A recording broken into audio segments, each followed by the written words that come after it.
ముఖ్యమంత్రి హోదాలో వాళ్ళ స్నేహితుడు ఇక్కడికి రావడం ఎట్లా ఫీల్ అవుతున్నారు, వాళ్ళ స్నేహితుల మాటల లోపల తెలుసుకునే ప్రయత్నం చేద్దాం.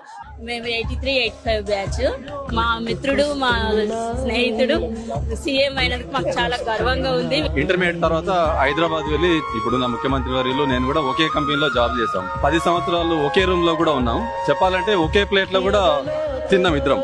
ఆయన చొక్కా నేను వేసుకున్నా, నా చొక్కా ఆయన వేసుకున్నటువంటి మిత్రత్వం మా అందరిది కూడా. మేము సినిమాలు కూడా చూసేవాళ్ళం. మేము మెట్రో హోటల్లో బాగా పూరి తినేవాళ్ళము. ఢిల్లీ వాళ్ళ కాఫీ టీ తాగేవాళ్ళము.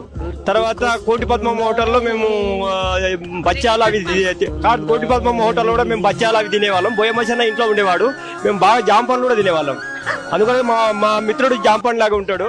ఆ రోజుల్లోనే ఏది అర్థం కాకపోయినా క్వశ్చనింగ్ చేసేవాళ్ళు. ఆ వాయిస్ డిఫరెంట్ అన్నమాట. ఇప్పుడు కూడా మనం చూస్తే వాయిస్ లోనే ఉంది ఆ వైబ్రేషన్.